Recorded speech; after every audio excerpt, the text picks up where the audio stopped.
Conversations with Grandfather, Volume 8, Grandfather's Seventh Prophecy, The Warning.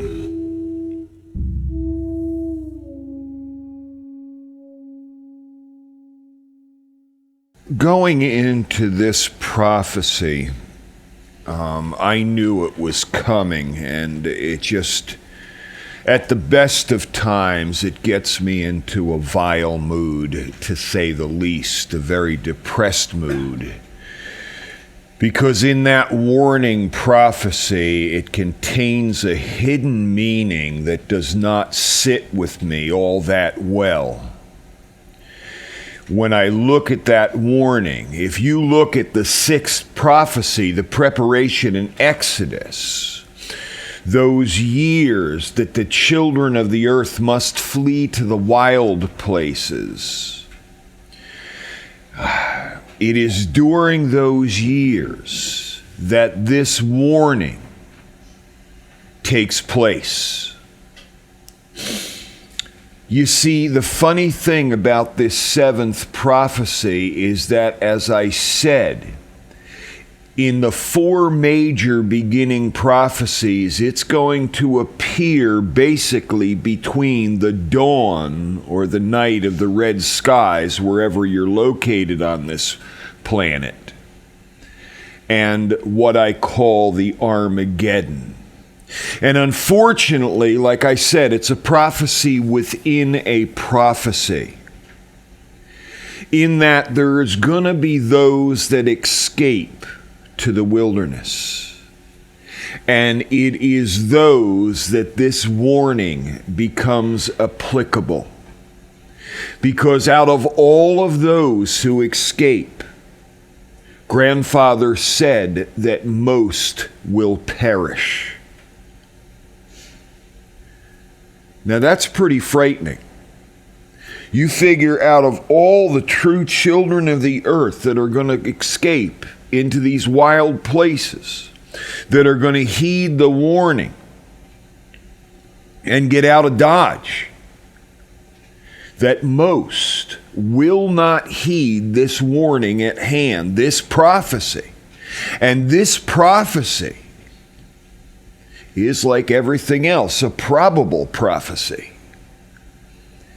If they don't heed the warning, they will die, no matter how good their skills are on a physical or spiritual level. And it is during that time of warning that there is a chance that the last man, woman, and child could be wiped off the face of the planet. It's that simple. Anyway,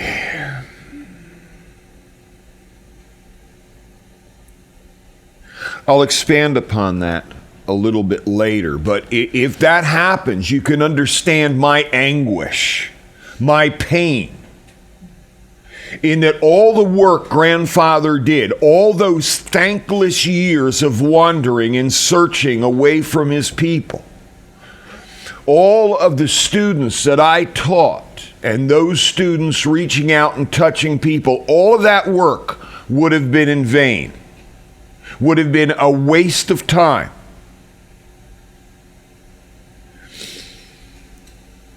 It was during the explanation of this warning prophecy that Grandfather almost hit me with a brick with something he said. He said to me, basically, you can live your vision, that which is commanded by the Creator, that which you sacrifice your life for. And in the process, that vision can still die. No matter what energy, passion, commitment you pour into it. And at that time of the warning prophecy, it hit me hard, because I said to Grandfather, You mean it's possible that I would come out of the woods, that I would give up all that I love, my sanctuary, my temple, I would put my life in the hands of the Creator only to have the rug yanked out from under me? He said, yes, grandson, it is possible.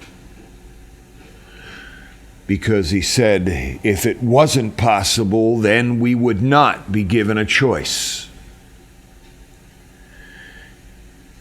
He says the Creator gives you a choice, gives you a vision. It is your choice to live that vision.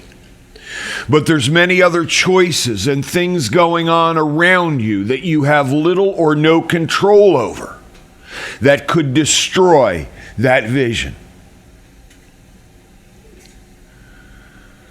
or render it useless.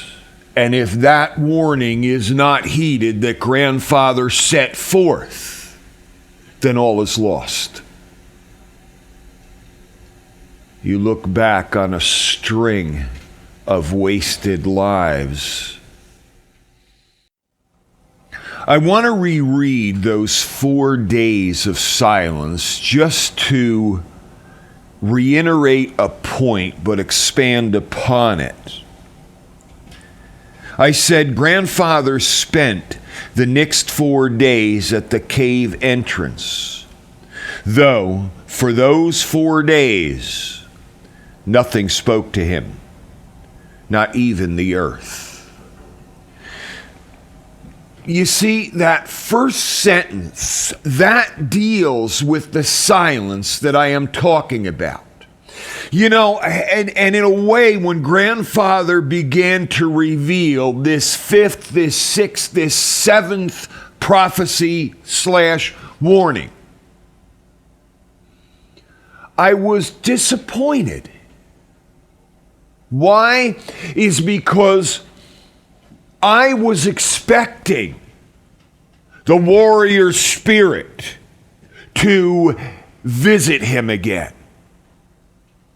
And I was expecting him to recount these vivid images of floating bodies of dolphin in the skies turning to liquid and the stars bleeding the fires of destruction. I was expecting the voice of a child, that voice of hope. But I got none of that. I got none of the images. And what he did by recounting those 3 visions, warnings to me, he opened up an entirely new world, a world of silence, where the need for imagery and even the voice of spirits are no longer needed. There is a language of silence. I wish that I could have touched on it more in the Soul of the Shaman class. That you let go seeing or having, for instance, an image of a stone in your mind. It comes to you in a different way. It comes to you almost kinesthetically. And I've got to be careful with saying you don't see the stone, you sense it. Because even that word of sensing or sensing the presence of stone does not do it justice.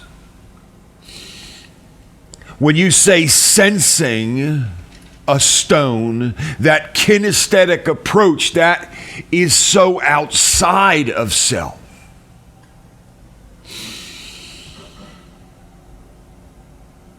But becoming that stone is different. How many times have you heard me say, when you can accept that you know, but you don't know how you know, you have arrived at the threshold of the shaman. because so much is taught to us without words, without imagery, without sound, taste, smell, whatever.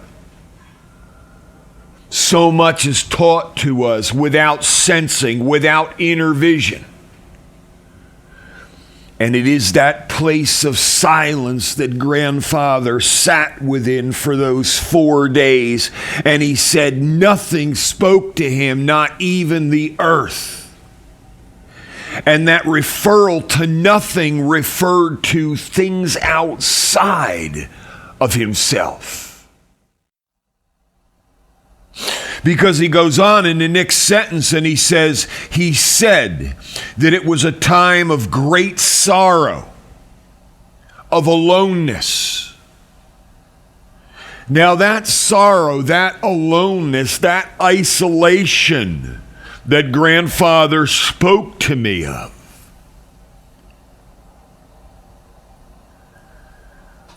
was where he was feeling the impact of what was going to happen to the earth. He was feeling the oppressive, heavy nature of the burden that he carried.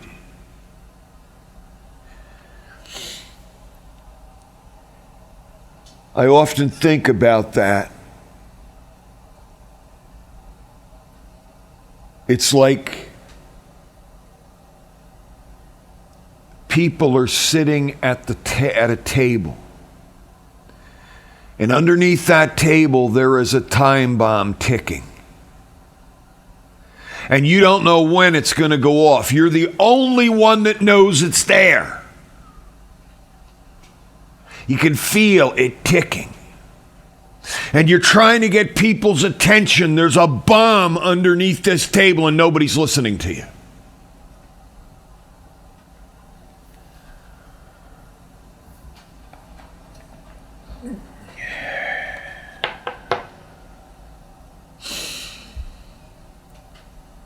That's what grandfather felt like, I imagined. That he could feel the heartbeat of the earth ticking away. You know, you look back when grandfather had this vision, and you look at the earth and the condition of the earth. It was pretty bad back then. There was no environmental laws in place back then, really. Companies were still throwing toxic chemicals right out their back door into the soil, of course, leaving us to clean up the mess. The air was horribly polluted. You know, you can even go back further than that. The Industrial Revolution, places like Pittsburgh, where you couldn't tell whether the sun was out or not. There was people that after they stopped the burning of the coal, washed their buildings and didn't realize that the buildings were beige, not black or gray. I mean, yeah, it was a mess back then, but it wasn't global. It was on a local level back then. Now it's on a global level. And grandfather could sense, could feel that time bomb ticking away. That was his sorrow, his aloneness, his isolation, like saying, who the hell is going to listen to me? As I said to you at the onset of all these tapings, that the last thing I wanted for anybody to think is like I'm a sign carrier and wandering the streets of Hoboken, New Jersey, the end is near. This is ludicrous. You're looked at as a lunatic. I never, ever want to have that sacred satisfaction of pompously standing on the mountain and saying, I told you so. You didn't listen. I don't want that selfish satisfaction. You know what I mean?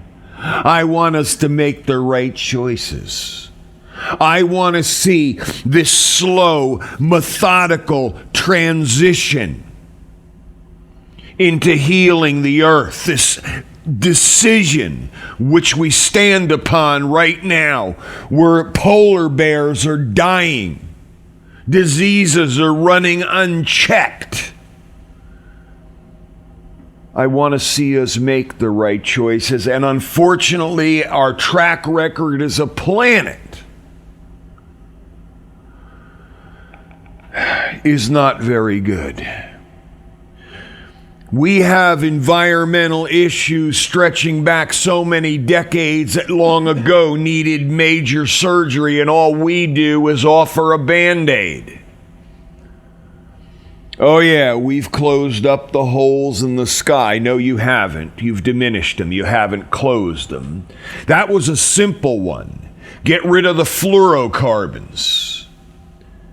And yet something is still there. Something is still breathing above us, waiting to happen. We have a festering wound where we're about to lose a limb and we put a damn Band-Aid on it.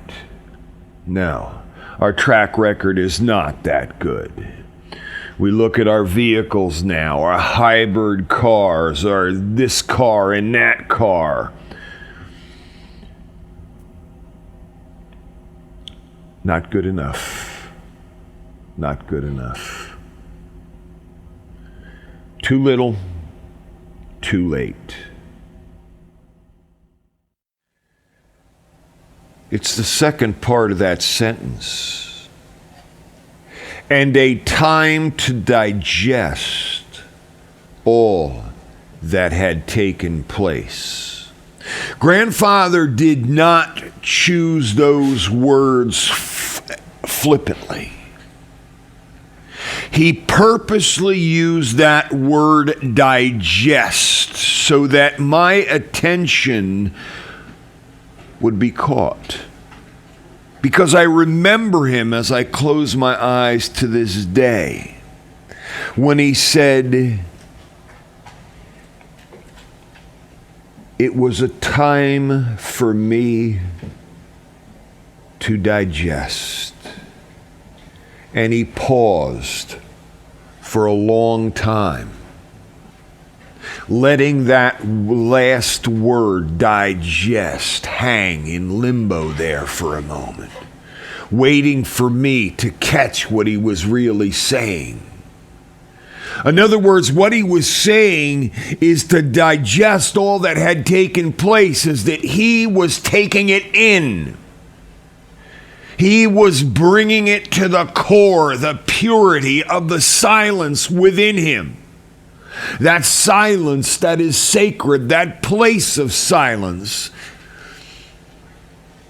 that power of silence, that pure silence where one loses their identity and their need for frail, pathetic, normal communication vehicles that the human so craves. Yeah, I'm a creature of superlatives, okay? He brought it in. He tested it. And upon bringing it into himself,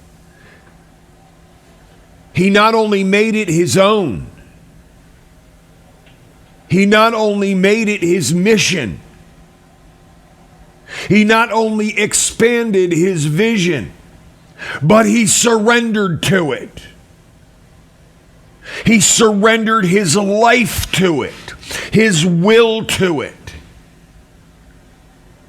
And he was subsequently adopted by it.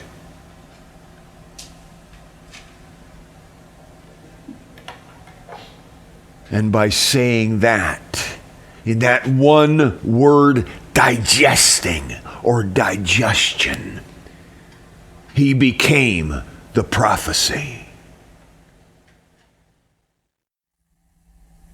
As I look back, you think of someone who is called a prophet, a visionary. And you say to yourself, at what point in a person's life do they become truly a prophet or visionary? Is it after one or two or three feeble successes in predicting the probable and possible futures? No. It's some defining moment.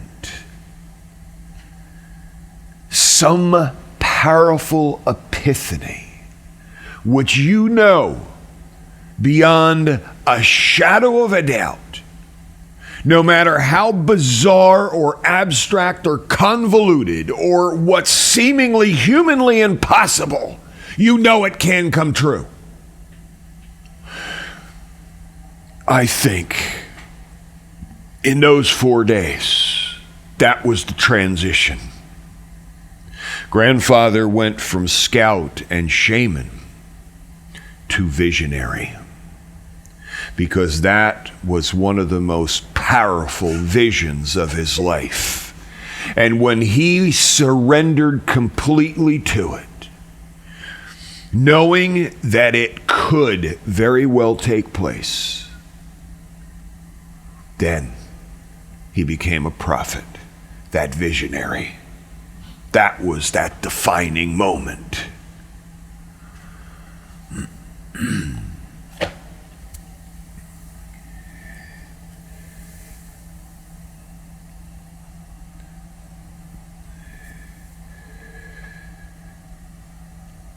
I warn you, however, as grandfather warned me, by living someone else's prophecy, that does not make you a visionary. But having visions of your own that support that founding prophecy does. What I'm saying to you, if you integrate this into your life, if you make this one of your war banners, in other words, what you're all about, to stop the destruction, then pay attention to your dreams, your waking visions, your visions, because they are the support mechanism telling you what to do.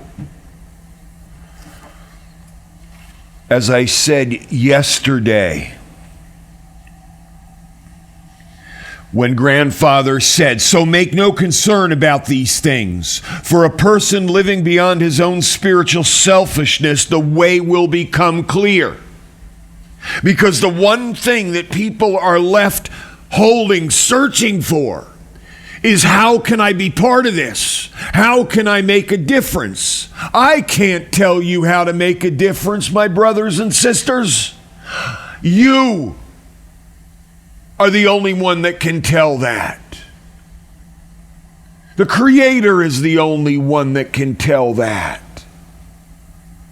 All I can do is enlighten you. This is what grandfather told me. I am living it now. It has become mine because I have brought in my own personal vision, inspiration, dreams, commitments, passion, direction, and drive into this whole mechanism. And you've got to do the same. How will come when you are totally committed to it. When you realize, when you pull your head out of the sand and take a long, hard look around.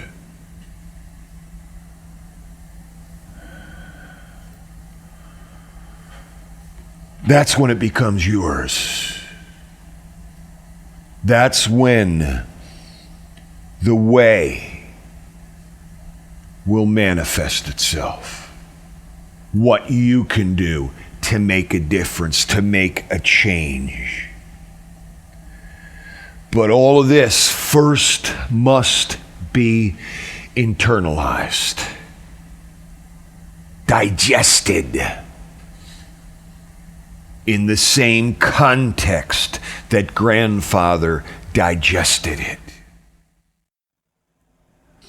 I was thinking to myself very early this morning that, it would be so deliciously easy to have these 3 vision warnings spelled out.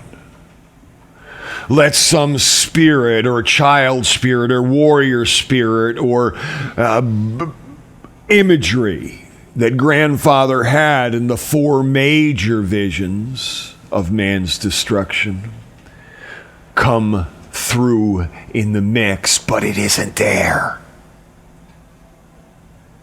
That's my reluctance in trying to teach these, even trying to put them into print in the past. There are no words.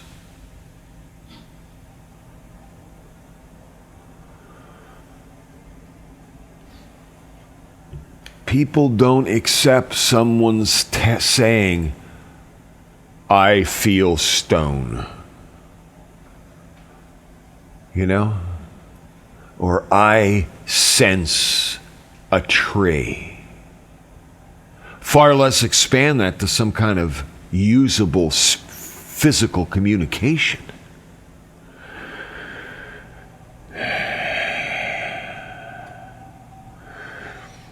He sat at the end of that paragraph. He sat for a full 4 days, unmoving, as if made of stone. Now, the way he told me that was again when he held that word digesting. The 2 things that stand out is the unmoving, the made of stone. Because what he was saying there in the made of stone, and you know what I talked about in the last meeting about the stone people, the imagery, the philosophy, the vision of the stone, the oldest beings, the keepers of the wisdom on earth, the doorway to silence. When I say unmoving, grandfather lost time, or rather, didn't lose time so much as he lost a connection with his physical body to a grand degree. If there's one thing I have heard continuously throughout the years from students, is a scenario of losing concept of time and self, to a point that to the general, the mindless gray masses who have no concept of spiritual things, it is damn right frightening. Classic example. This is one example out of many. The truth, hundreds. I get a panicked phone call. Some gal that had just taken a Philosophy 2 class needed desperately to talk to me. For some reason, my heart said, take the phone call. Long story short, she had come home from work early on Friday. She lived with her mom and dad. She laid down, she was tired, on the living room couch and went into a deep meditation. Woke a few minutes later, came out of that meditation, that journey a few minutes later. She walked into her kitchen where her mother was standing, and her mother turns to her and says, "Where have you been?" Now, she got home from work early. The mother wasn't due back until she got in at 3. Her mother wasn't due back until 6 that night. So the gal's thinking, oh, I must have dozed off for 3 hours. She tells her mother in the living room. Her mother says, no, you weren't, because that's where the police took our depositions, took our statements, because we filed a missing persons report on Friday night. So she goes, well, what day is it? Her mother says, Sunday night. That's where grandfather was. Lost concept of his body. Not time, however, because he could recount 4 days. 4 days. That stone, that unmoving, he held those words. I could still see his eyes now, burning holes in my soul when he said them, as if his eyes were saying, take note of this. I'm saying more than just the words, grandson. Wake up. Dig deeper. Let go of the parameters of classic definition, is what he was saying. These are symbols as well as reality.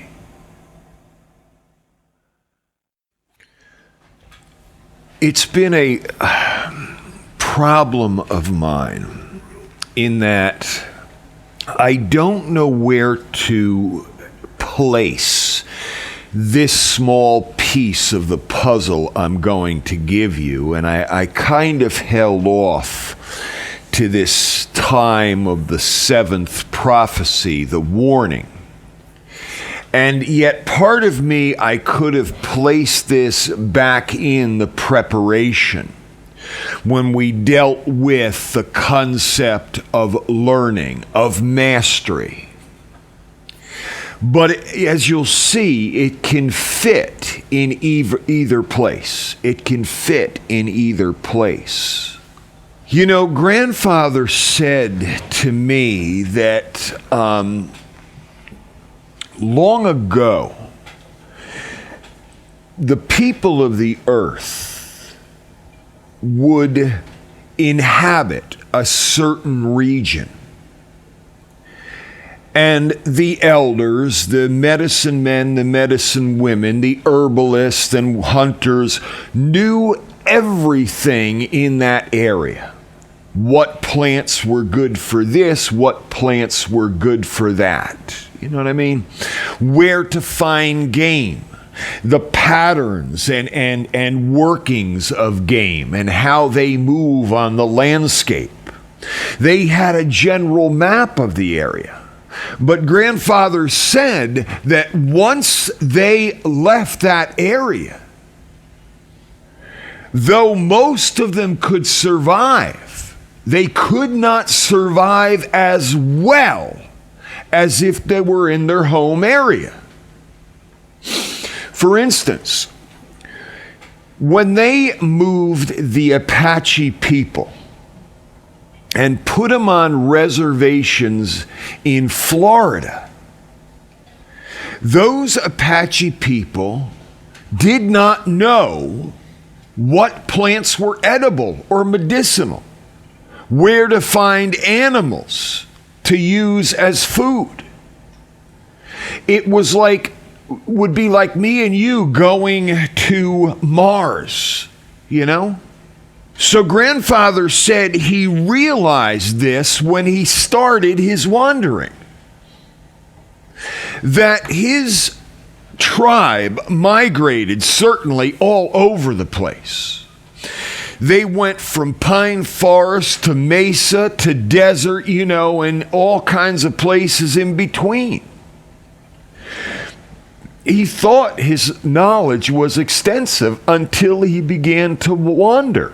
He could see similarities in plant species. He could see similar kind of movements in animals. But he said it was like having to learn it all over again. I could place what I'm going to say in that context of the preparation. The preparation. Meaning, you should learn as much as you can about everything. Do not just confine yourself to learning in one area. You notice how that starts to shift now from learning to a warning? You know, the thing is that we look at coyotes.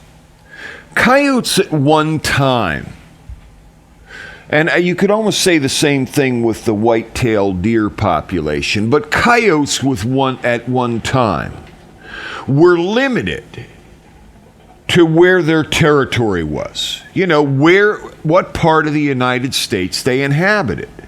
Now, they inhabit every part of the United States. Why? Because first of all, they're omnivores. They'll eat anything. Secondly, they're opportunists. And third, they're very adaptable. That's why we find them everything from the most posh estates in LA and Hollywood right to the back streets of Union City, New Jersey. We find coyotes, north and south. Grandfather often said, you should learn from the coyote. And he wasn't talking about himself. He was talking about survival techniques. You know, part of my wandering, as I said yesterday, was to wander to test my skills in every environment. But in saying that, what I was doing was not just testing them. I was learning. I was modifying. I was changing. I was picking the brains of locals. I was trying to gather as much knowledge as I possibly could. You know, not long ago, probably about 8 years ago, had this gentleman through my standard class. And he lived in Belize, but actually he was a researcher in Belize for one of the universities here in the United States. It escapes me which one. I think it might have been Cornell, but I can't be sure. Don't take that, as written in stone. But literally, that man was brilliant. Unbelievable herbalist. And he said that he had gone down to Belize and actually married into a family down there, but continued his research. Came up every once in a while to do a professorship role, and taught, but generally went down to research. Ethnobotany, to be precise. And why is because he wanted to see what medicinals could come from things. He worked in conjunction with universities, eventually in drug companies and whatnot. When I met him, he was in his early 60s. And he said to me, something like, I've spent 40 years studying plants in Belize and the ethnobotany and stuff. And I said to him, you ever going to run out of plants to study? He said, my God, there is not enough lifetimes. But the funny thing was that when he came to my class, he could not tell the difference between a blackjack oak and a post oak. Born and raised in the United States, born and raised in New Jersey, actually. Tremendous botanist. I'm getting to a point here, believe it or not. You could spend a lifetime learning about plants, about animals, about a particular region, about its biodiversity. And you move several hundred kilometers over a mountain range, and you're in a totally different environment. You could be an excellent survivalist in your area, an excellent herbalist. Just take a little puddle jump someplace and you're not. Oh, you'd be better than the rest because the basic rules of survival still hold true.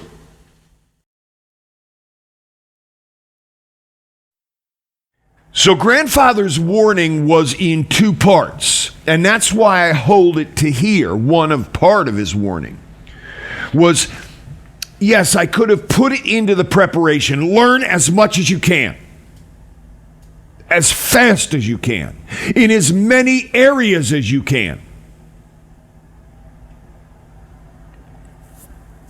But do not keep it to just physical learning.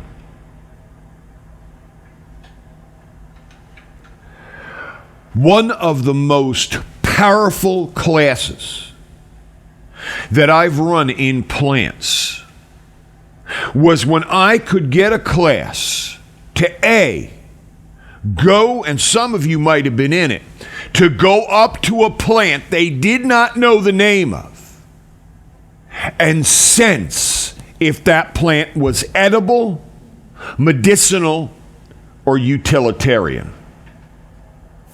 A plant has got to be one of the three.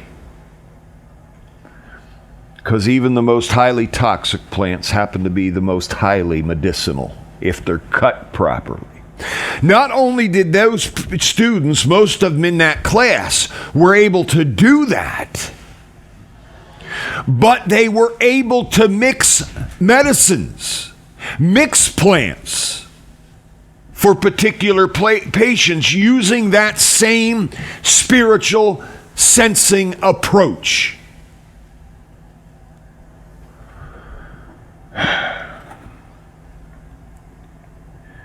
I remember when grandfather taught me this, and we were getting into this whole thing.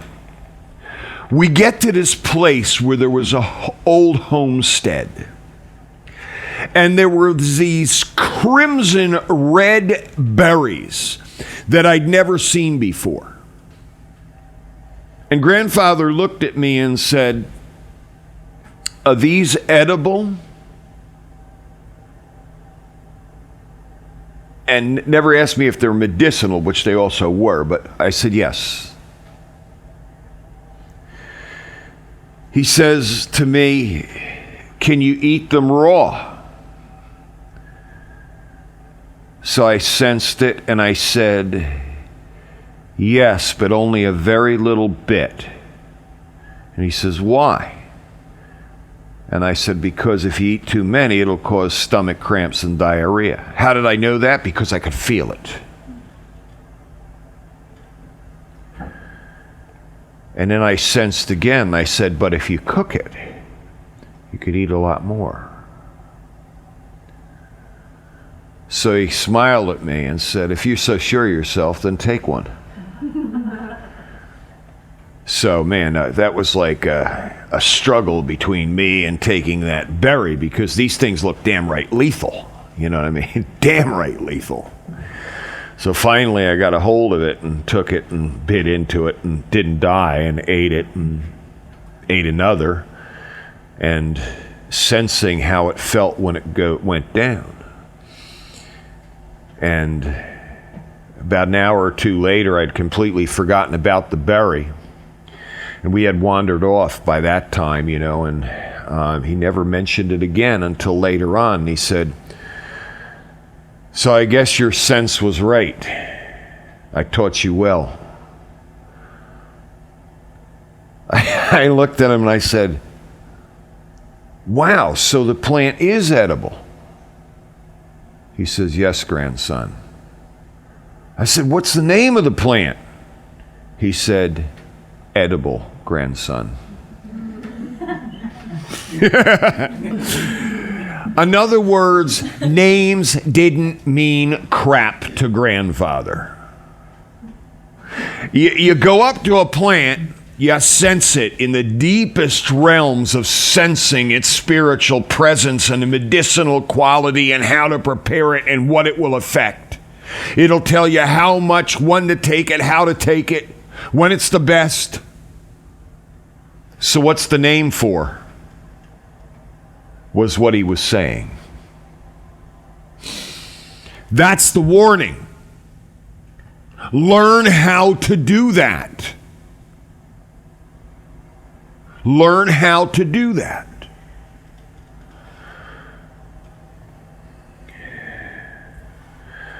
A couple of trips ago into Costa Rica, one of our guides was pointing out plants and giving us the name. You know, this tour group I was on.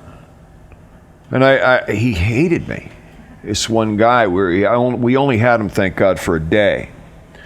I said, that's nice. And he gave me the taxonomy, the history. No, it wasn't our trip. And I'd say, is it edible? Knowing damn well it wasn't. No, I don't think so. What do you mean you don't think so? And then that would start it. I said, well, it's medicinal then, right? Well, I don't know that either. And I'd say, it's medicinal. Well, how is it medicinal, he'd ask me. And I say, you could do A, B, and C. And he got so frustrated, he went back to another tour group. He was borrowed for this one particular day. Plus, my boys were harassing him, too, about tracks that he was missing. But anyway, we left with this one plant, and he says, this is highly poisonal, highly toxic. You can't touch it. You can't even look at it. You know. And I said, no, it's medicinal. Trust me. I didn't know the name of the frickin' plant, but I knew it was medicinal. And to me, there was a strange recognition. Somebody had pointed that plant out to me a long time ago. One of the elders that I had worked with. Possibly. I didn't know. Lost in the shackles of my old age at that time. I'm ancient now. He came back at the tail end of the trip with this big old book and said, you're right. Case in point. And then he said, how did you do that? And I kind of loosely explained to him, I have yet to see him through a class, but I'm sure that when he gets time, he's going to come up through a class. You see, names are only good when you want to convey one to another. In other words, this is a greenbrier, that is a catbrier, that is a bullbrier. So you have the differences. So that when you go to someone, you can say that is a greenbrier, you know, and so on, catbrier, bullbrier, that thing. But for the self, what good is a name? What good is a name? That's the warning. The warning is simple. I say it in the standard class. Know the Spirit before you know the name. Quote grandfather. Know the Spirit before you know the name. And you know what grandfather meant by spirit. Exactly what I just conveyed to you. Because I'm going to tell you right now, taking it from an aimless wanderer that searched and picked people's brains and got stuck in dusty libraries looking up the taxonomic collection of herbal genus phylum, class genus phylum, you know, all of that crap. You can't do it all, is what I'm saying, and that's what grandfather was saying. But what you can do is learn to tap into the Spirit. You can learn to tap into that Spirit. That is the warning. Don't just learn the physical skill. Learn the spiritual skill that goes with it. You know, I hear people say, you look at something like a deadly nightshade, okay? And somebody says, gee, I wonder how many primitive people died trying to figure out if that was edible or not. And my answer is none. They instinctively knew, as a deer instinctively knows when they walk through the forest, what mushroom they can eat and what they can't. Now, deer can eat mushrooms that would kill us in one bite, but there's others that will kill deer. And they know the difference. Though they look alike, that deer knows. Even the little fawn knows.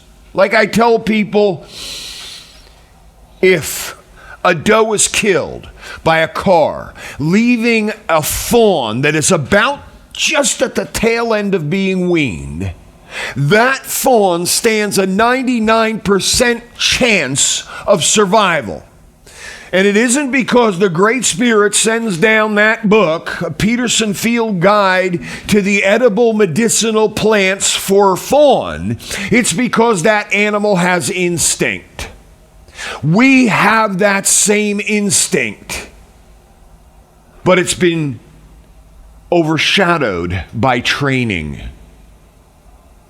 by modern life, in other words. I went a step beyond this idea of sensing the medicinal quality of a plant, how much and what part of the body it would affect. I went beyond sensing the edible quality of a plant and how much. I took a class and brought them one step further. My spiritual side of edible and medicinal plants, where I taught the class to tap into basic instincts that we still have. Put them under the umbrella of appetite or feeding frenzy, whatever you want. But I began to refine hunger. And I use that hunger in students to drive them to know which plants were edible. The following weekend, I used craving to teach them what was medicinal. These elements, grandfather said, must be incorporated into all learning. Learn as much as you can, wherever you can. Become like a sponge. Soak it all in. Search deep, wide, research, explore. Learn plants, learn animals, learn landscapes. But like my esteemed doctor friend from Belize, research doctor, 40-some years of intense plant study, intense biomedical ethnobotany plant study, he still said he doesn't have enough lifetimes. That's why grandfather warned, incorporate the Spirit. The Spirit is a must in every skill. That was my dilemma. Do I put it here in preparation or do I put it here in warning? I decided to put it in warning, and basically how I'm summing it up is don't go without Spirit. Lead with the Spirit. Discard the names. And I'll go so far to tell people, because I've done it, when you sense a survival law has to be broken for your survival, then break it, even if it defies all logic. If you sense, if you spiritually know, through the sacred silence, through inner visions, through sensing presence,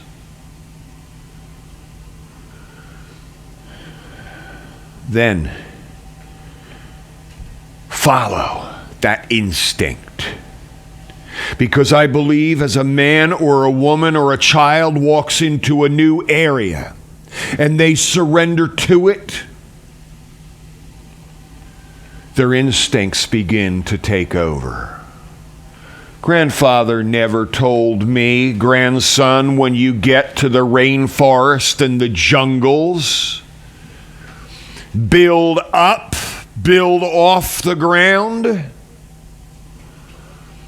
I instinctively knew when I hit that jungle proper that first late day,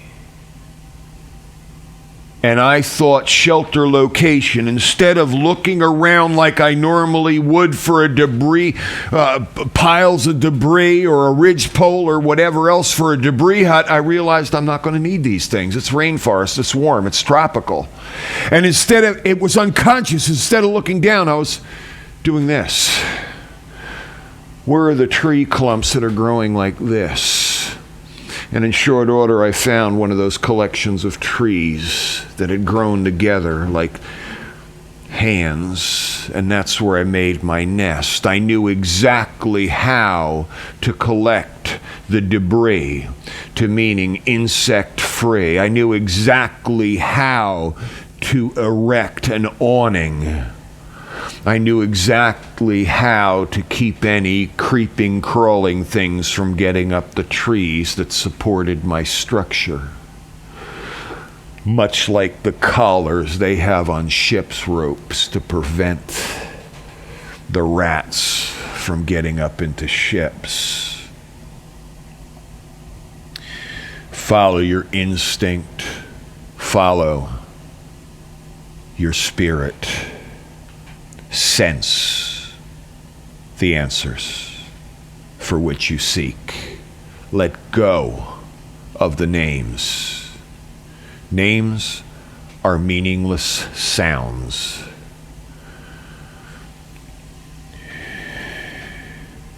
It's like time. Time is a myth invented by people to mark their position in space relative to each other. When you're around people, you need time.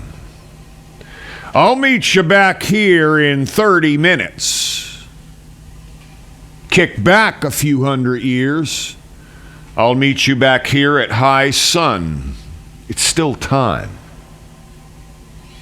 But if you're alone and you don't have to meet anybody, what's the necessity of time? Time is the seasons then. Time is the cycle of a day. Time as we know it on a mechanical level becomes obsolete. Instead, we listen to another clock, our biorhythms. That's the time we follow.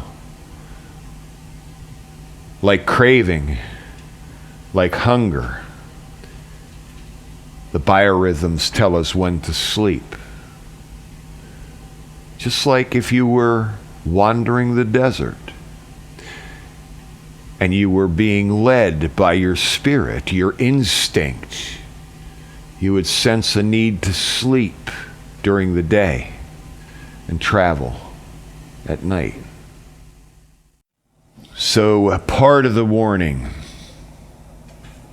is, don't just look for the physical nomenclature and identification. Don't just learn the physical element of the skill. Learn the spiritual quality and elements of those skills, because that is the major part of the equation. That will ensure that you will survive. If I take two people, and you've heard me say this, equal in physical strength, equal in physical knowledge, but one is a highly spiritual individual, the other is just flesh, and I cast them into an unknown environment, the person that is living just in the flesh, the mind, the emotion, will have a miserable time. They will live barely at a subsistence level, but one that is spiritual will find the Garden of Eden through that spirit, through that instinct, through that sensing. Alone, what good is a name? What good is a name? It's like time. Time is a myth. Naming is a myth. They only become relative when there's another person involved. That's the warning. Learn the Spirit. Let's take a break. All right. Like I said, this is not a these whole prophecy series is not a. It's not a walk in the park for me. This has been my driving force since the day I have heard them. This is what drove me across this country to seek out and pick any elder's brain I could find. These prophecies. They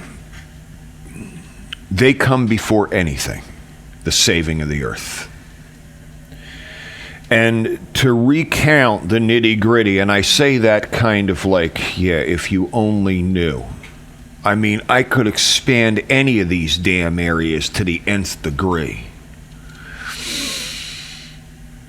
It's a burden. Grandfather sat there with his heart heavy as stone. The part that I didn't get into in his stone vision, which I refused to, is his reaffirmed vision of the white coyote.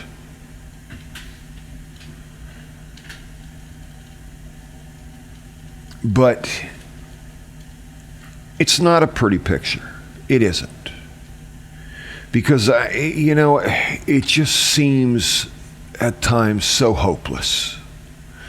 It's like Grandfather said, once that second sign, those holes in the sky are manifest, the earth cannot heal physically. Meaning if every man, woman, and child pulled together to try to save the earth, it couldn't be done. It's got to be something more. The earth can only be healed then spiritually. And I mean healing in the classic sense. We've got to give back to the earth. Can't just take. We've got to give birth. And we've got to give back. We've got to give birth to a new consciousness. I hear people say, well, if we keep everything, we clean up everything, but we keep everything status quo, we're in either positive or negative effect on the earth. And I look and I think, like a lichen then. You're useless. You should be giving back. That's the command of the Creator, to take care of this precious gift, to heal this precious gift. In the future, we're talking about what tapings to do next, and Carl and I, the tape that would absolutely finish this series, the recording, would be the aftermath, the hope, which basically spells out the Garden of Eden, which creates a world that is more in the image that the Creator had intended, a perfect balance and harmony. Actually, it would have to be 4 parts because it is so immense. But we decided that because of even though that it's a great subject, the concept of hope, the warning here told Grandfather, that most of the children of the earth that flee will ultimately be dead. As he put it, their clans will die out because they did not pay attention. They did not heed the warnings.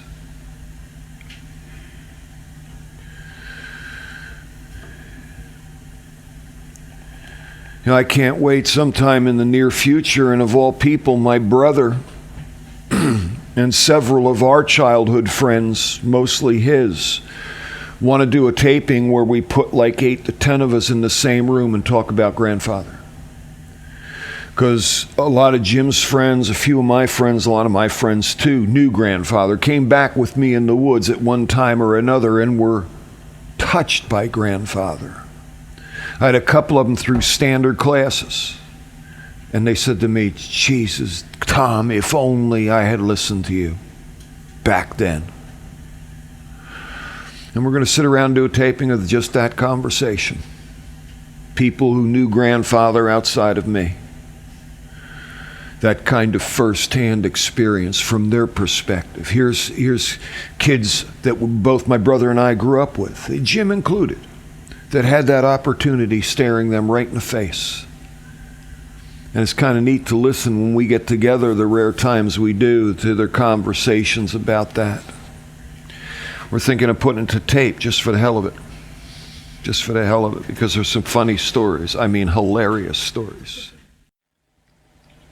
But anyway, continuing now with the warning.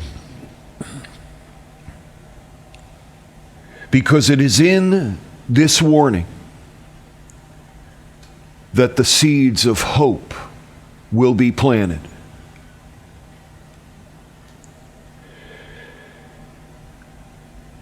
The seeds of a new tomorrow, a new society that lives close to the earth and to the Creator.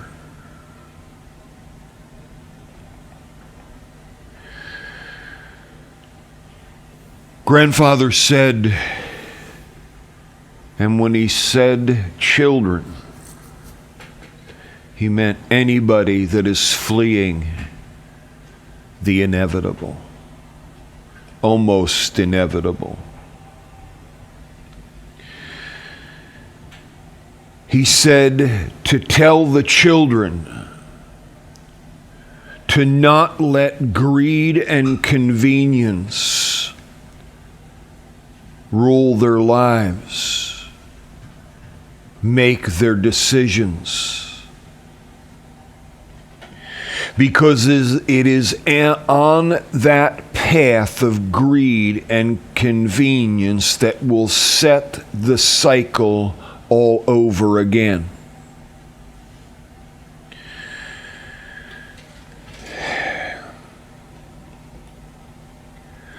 I talked about supporting dreams and visions, both capital V and small v, meaning waking dreams.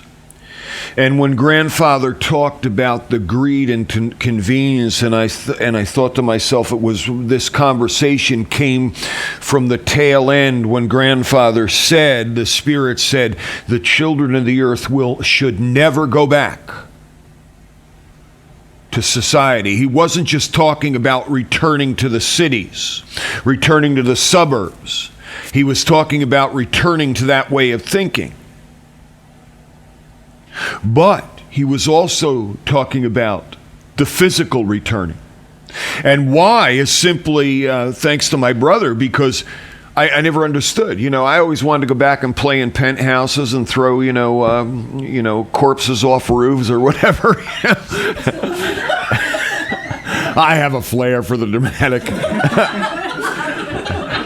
Blow up banks, drive a tank, all this stuff you can't do, But anyway, blow up Hoover Dam. I wonder if we should get rid of that. All right, Tom, next taping.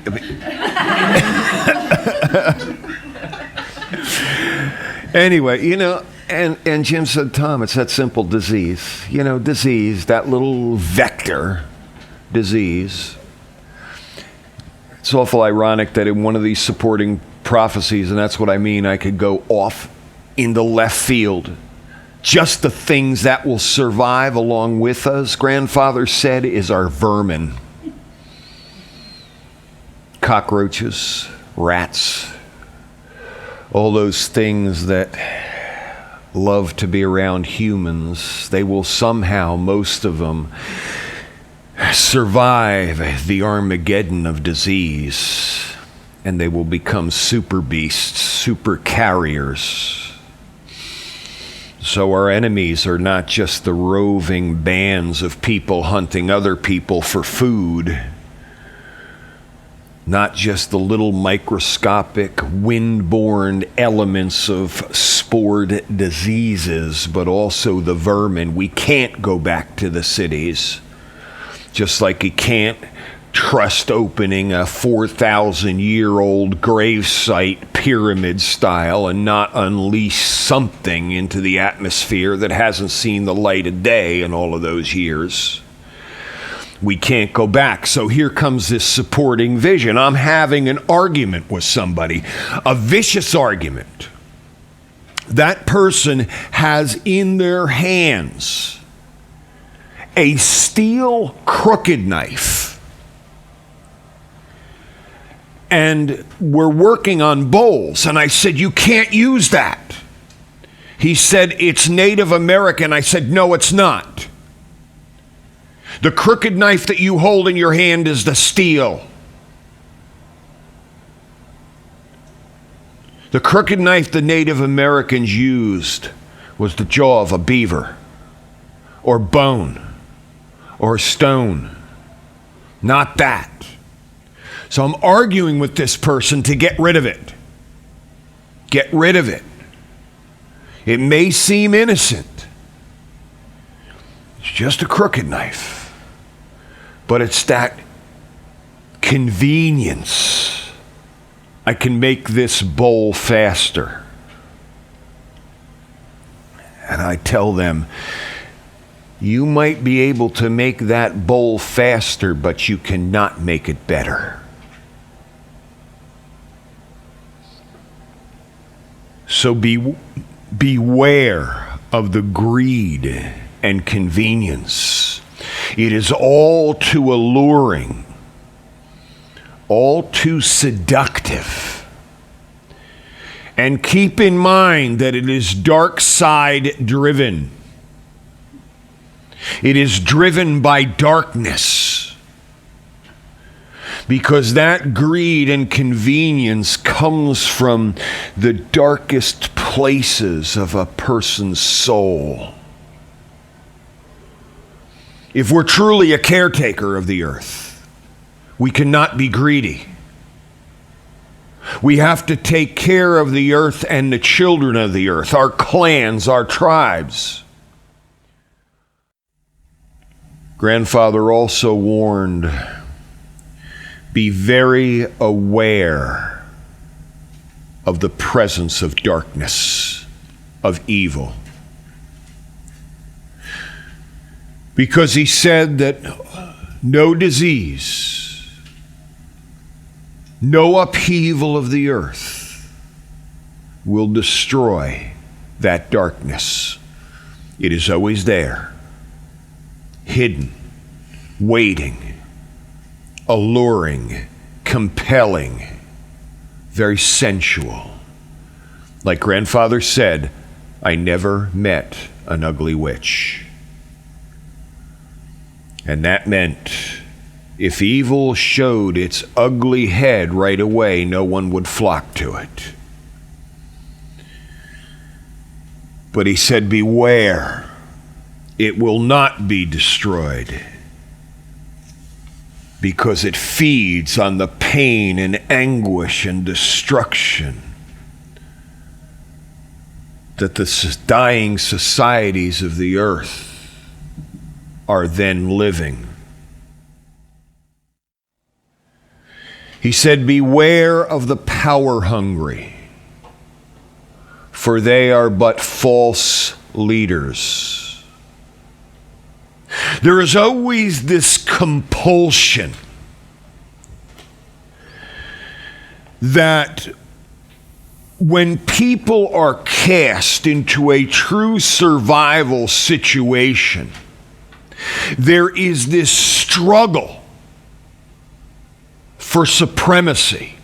In other words, for leadership.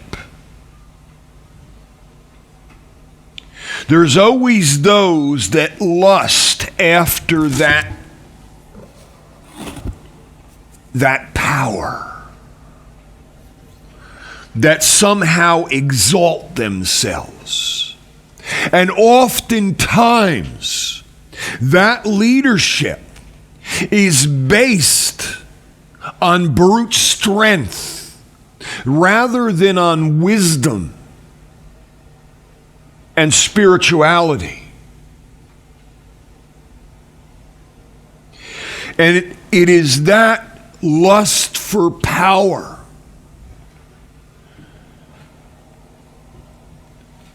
that need for a person to become a leader that starts the downfall, that will destroy many of the clans.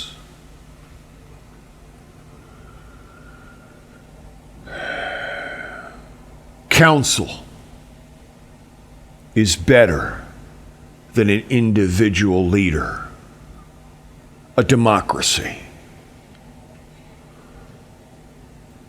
A democracy. And for a democracy to flourish, there must be no greed or convenience.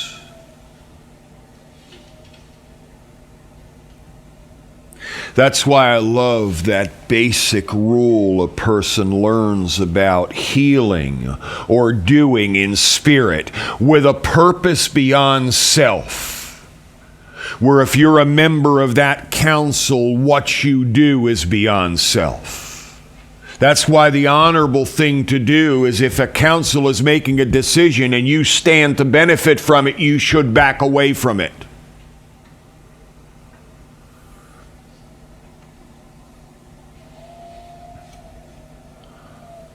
Those kind of leaders that are power hungry, that have beaten their way to the top, are false leaders. And the tribe, the clan, will not survive. Grandfather warned also that we should never turn from God, the Creator.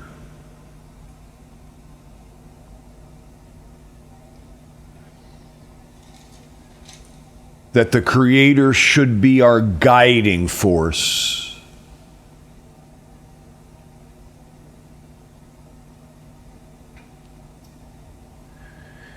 He said each person must approach the Creator, God, in his or her own way.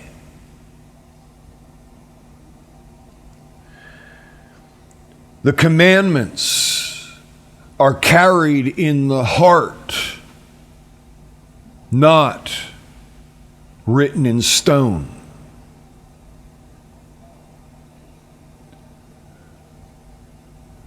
So he said we should afford each man and woman to worship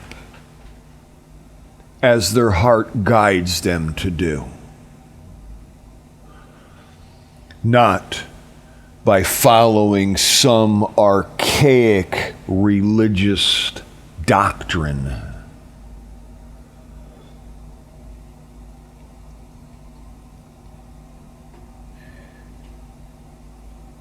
There is no religion other than what one carries in their hearts. It's an individual approach. It is not born of the masses, but of the individual. And it's a choice if individuals want to come together to worship, to give thanks, to heal one another. But here, he said, beware.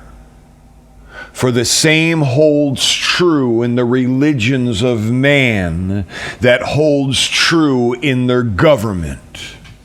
There is this lust this hunger for power. No one stands between you and the Creator. No one should be exalted to that plane. Because in the final analysis, it is only you and the Creator. You do not need a religious guide. That is what your heart does. That is what your soul does. You don't need an individual to interpret. He said, build no temples, because the act of building temples is a blasphemy. The only temples made by God, by the Creator, are those that come naturally. The forests, the fields, the sunsets, the rivers, waterfalls, and oceans, the cathedrals of forest. That's our temples. That's our inspiration. That's where we walk closest to God.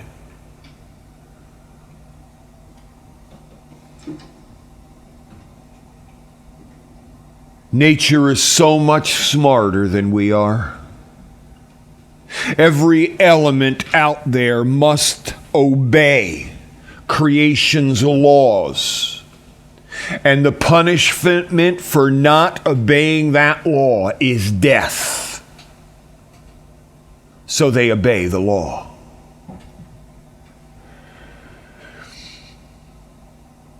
He said, look toward the Creator as not a God of judgment and punishment, but as a loving grandfather and grandmother. He said, do not be led by fear as the early religions have been led by.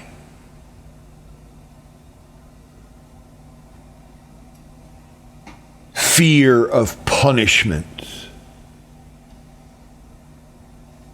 For if a person follows their heart,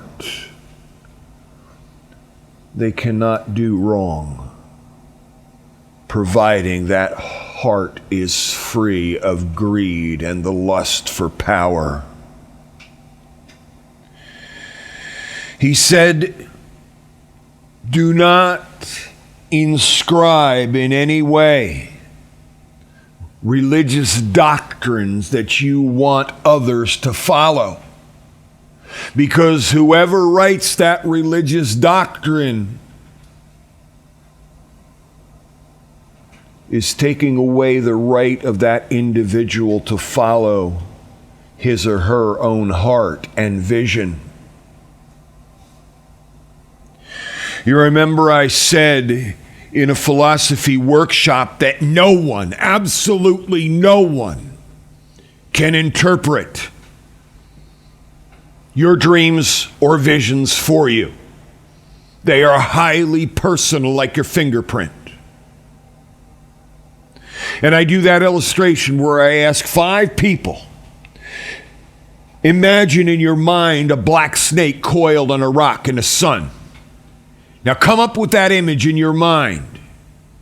Come up with a meaning, a word that sums it up, or an emotion. And I ask those 5 people, what was that emotion? What was that meaning? I get 5 different meanings. And none of them are similar to my meaning. None of them are similar to my meaning.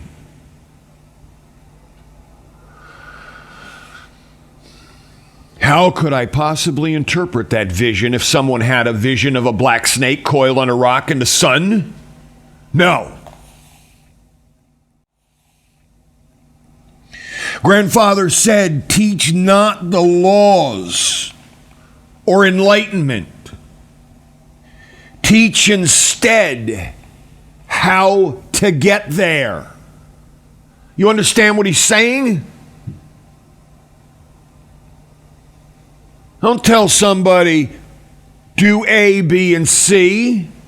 They're not arriving there on their own. You are projecting your laws upon them.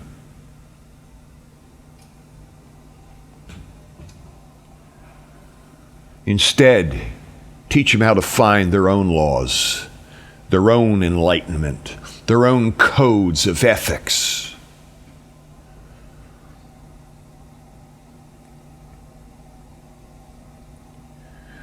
So I love the sense of family, the old Native American tribes and clans. They took care of each other. No one starved.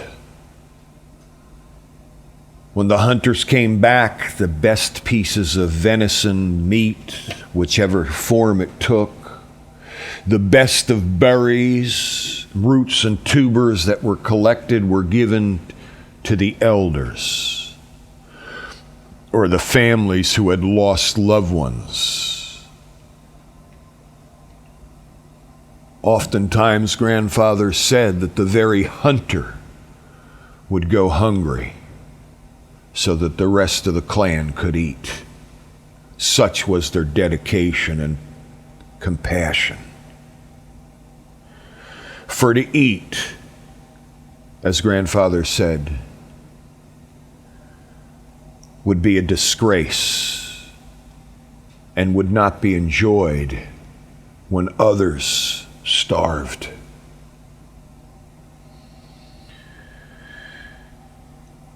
Grandfather said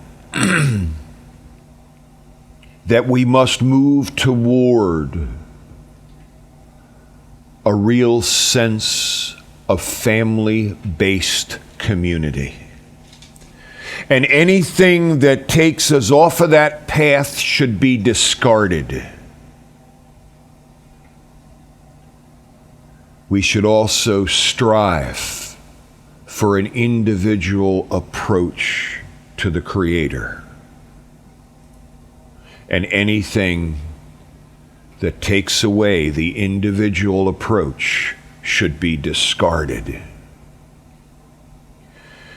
And most of all, he said, we must always realize that the earth is one of the Creator's most precious gifts to us. And every thought, every action has got to caretake, has got to heal the earth. We must steal nothing from our children and grandchildren.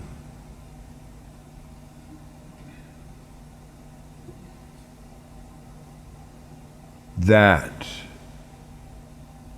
is our guiding purpose. As I said, that, when we look at the recording on the preparation in Exodus, and I started to get into traveling and knowledge, I said, I don't know where to put this, but I'm going to put it in the same place grandfather put it, in the warning. And as I led into, it is not enough to just go for the physical skill. It must be led by Spirit. That's why I did that big push this year on the spiritual side of baskets and pottery, the spiritual side of bow drill, the spiritual side of water. It wasn't just to teach the mythology that went with it. It was to teach how you use the Spirit to perfect that skill, which, as you know, is the same thing as perfecting self-mastery.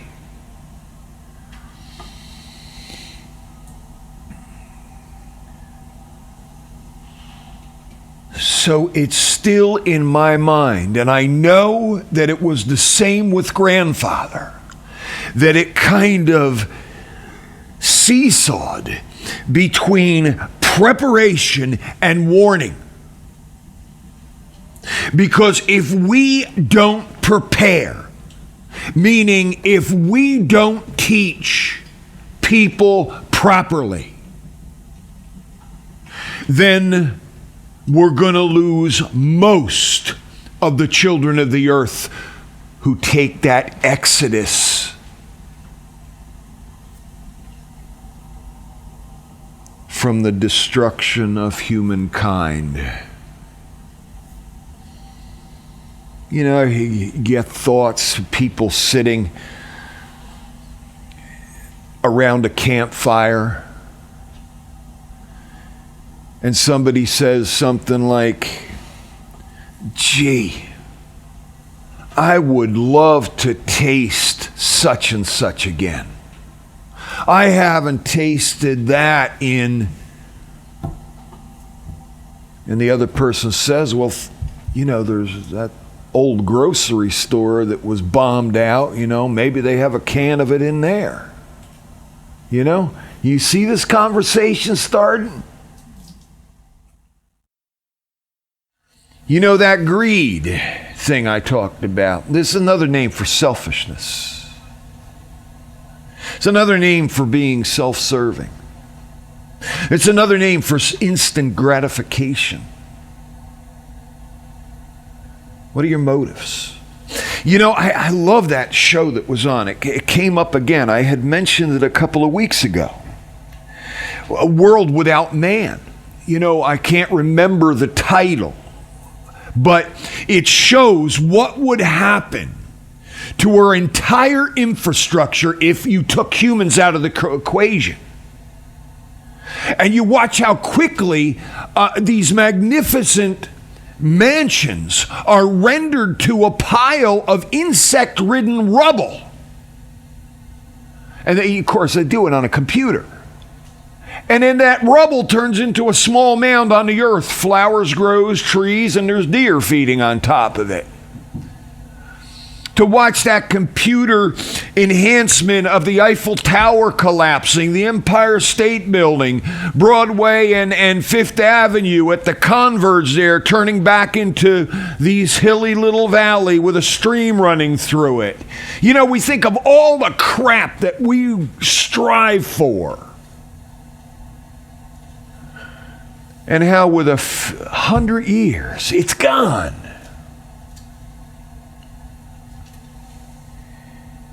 It's gone.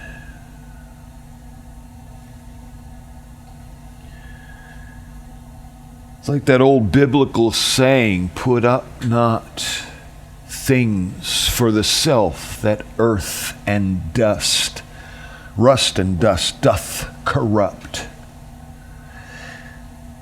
And you can see it so vividly there. And we have to stop, back up, reach inside, go to that place of silence where grandfather went and say, what is our motives? What is our driving force for this? What is hidden? That's why one of the best things I teach people to do is, in the advanced classes, is to get to that place of silence. Go within themselves and ask, how am I feeling? How am I really feeling? And a lot of times you get to that place of silence and it's like the long-term form interpretation where you say happy, sad, you go down all these things until finally one of them resonates and it says, yes, it's that. My insides, they're pretty shrewd. Because when I get that, oh, Tom, you're basically happy. I go, oh, really? Come on. Give me the truth. So it goes to something else. Okay, Tom, you're anxious. Then I ask it, why? Why? I just present that question to the silence of my soul, and suddenly the whys reveal. And oftentimes when those whys reveal, the negativity is gone. Just to identify it is enough. That's why I say search your silence, which is another term, search your heart for your motives. What am I doing this for? And I said, be careful of that greed and convenience, that warning. Beware of the power hungry and the false leaders. We don't need them. We need counsel. A council not just of elders, but young people. They have a voice.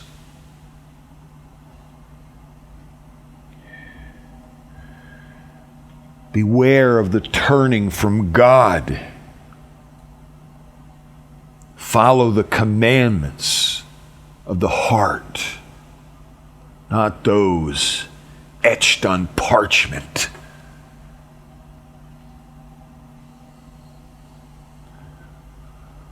Beware of the power hungry that wish to become religious leaders and high priests.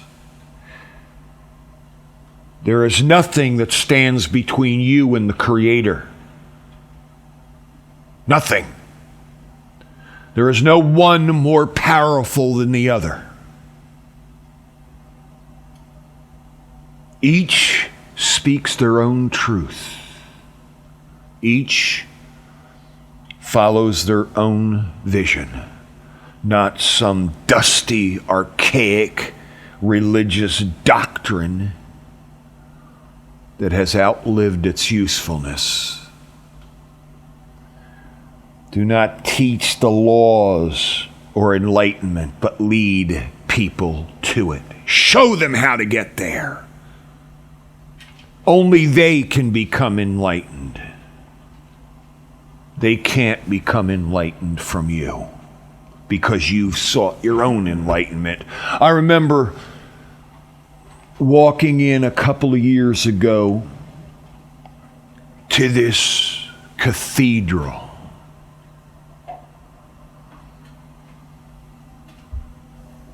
The Sistine Chapel. And then I was looking around and I wandered into, I can't remember, what's the larger one? The more modern one, not the Sistine Chapel, come on, Saint something or others. Well, anyway, I walked in there and walking through this place, I was like in awe. I didn't feel close to God, certainly. I couldn't see the sky. But, oh my God, gold this and gold that and candles and this and that and the other thing.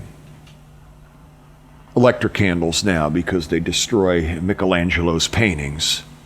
And my mind, I think, sometimes is a separate entity because all I could think. So, Debbie at the time asked me, what do you think? And like that, strange, where two or three are gathered together in my name, there am I in the midst of them. And it's this. Christ taught in the mountains, the gardens. Christ didn't know where his next meal was from and coming from. He was a homeless wanderer, and by the day's context, and according to Grandfather, as we stood in front of a different cathedral near Tom's River, he said, and look what they've done to that simplicity. Keep it simple. Keep it individual. Keep it powerful and passionate.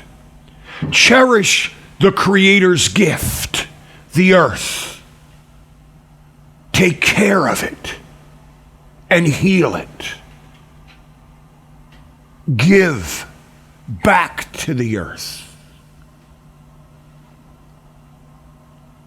and to your children and grandchildren. Disobey those warnings and is death. If you live by the rules of creation, like every animal and plant out there does, then you will survive. You arrogantly disobey them, like mankind tends to do. Oh, we're above and beyond these rules. Then you will perish as the storms level our cities and the wildfires burn up our homes and the earthquakes swallow our roadways. We must bend our knee to the same Creator, the same force as does everything else.